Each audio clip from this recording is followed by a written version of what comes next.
हजरात, इजराइल के हालात इतने ख़राब है कि इजराइल के प्रधानमंत्री नेतन्याहू ने अपने ही देश के हथियार बनाने वाली कंपनियों से मदद मांगी है और कहा है कि मेहरबानी करके हमें कुछ ऐसी चीज़ दो, कुछ भी ऐसी चीज़ दो जिससे हम ड्रोन रोक सके। मेरे दोस्तों, हिजबुल्लाह के ड्रोन ने इजराइल को दहशत में डाल दिया है।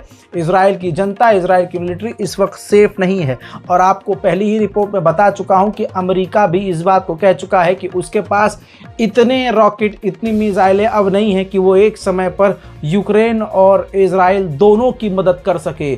और हमारे पास ऐसी चीज़ें भी नहीं हैं जिसको देखकर हम बिल्कुल सुकून से बैठ जाएं कि इजराइल जो है अपना बचाव कर लेगा। इसी वजह से हमने अपने थर्ड एयर डिफेंस सिस्टम के साथ अमरीकी फ़ौजियों को इजराइल में तैनात किया है। दोस्तों, सीधा पॉइंट ये है कि नेतन्याहू परेशान हैं और इजराइल को इस वक्त हथियारों की और डिफेंस सिस्टम की ज़रूरत पड़ रही है। मेरे दोस्तों, अगली तस्वीर ये देखिए। इजराइल के डिफेंस मिनिस्टर उन जगहों पर, उन फैक्ट्रीज़ में पहुंचे हैं जहां पर डिफेंस सिस्टम बन रहे हैं, रॉकेट बन रहे हैं। इजराइल को हमलों से बचाने के लिए हथियार बनाए जा रहे हैं। इससे ये साबित होता है कि इजराइल इस वक्त काफ़ी परेशान और सख्ते में आ चुका है। वहीं सीरिया के ऑक्यूपाइड इलाके से, जहां पर सीरिया के उन इलाकों में जहां इजराइल ने कब्ज़ा करके वहां माइंस ज़मीन के अंदर बम लगा दिए थे, आपको बता दूं कि उन लगाए हुए बमों को इजराइल खुद हटा रहा है। कहा जा रहा है कि उस इलाके से भी तैनाती अपने सैनिकों की हथियारों की करके इजराइल लेबनान पर हमले करेगा। उधर मेरे दोस्तों, पिछले 12 घंटे में इजराइल ने लेबनान के ऊपर काफ़ी ज़्यादा ख़तरनाक हमले किए हैं और जिसके बाद बड़ी तबाही मची है। मंजर आपको दिखा रहा हूँ।